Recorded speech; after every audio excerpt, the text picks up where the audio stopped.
Andrea Brillantes, hindi na alam ang gagawin kung paano pa pagtatakpan ang ebidensya na magpapatunay na may relasyon sila ni Daniel Padilla. Hanggang ngayon ay patuloy pa rin pinag-uusapan sina Catherine Bernardo at Daniel Padilla matapos ang kanilang hiwalayan. Kaya naman tanong ng marami ay kung ano pa ba ang hahanapin ni Daniel at nagawa nitong ipagpalit si Catherine kay Andrea. Sinayang lang daw nito ang 11 years nilang pagsasama. Umasa naman ang marami na hindi totoo na hiwalay na sila.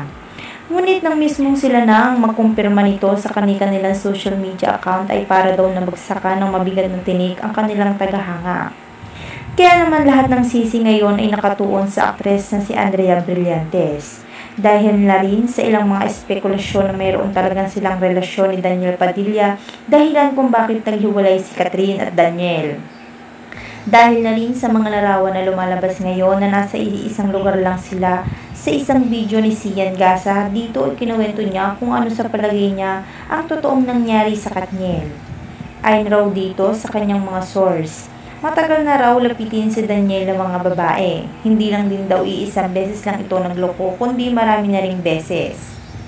Ngunit ang tingin ng iba dito ay loyal dahil wala rin maglakas ng loob na magsiwalat ng totoong ugali ni Daniel Padilla pagdating sa mga babae. Ngunit sa dami daw ng pambababae nito at pagluloko ay napuno na raw si Catherine Bernardo at tuluyan na itong nakipaghiwalay kay Daniel.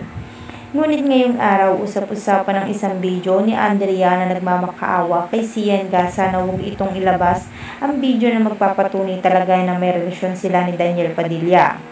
Dahil sigurado raw na pagpepestahan siya lalo na ng mga fans ng Katniel.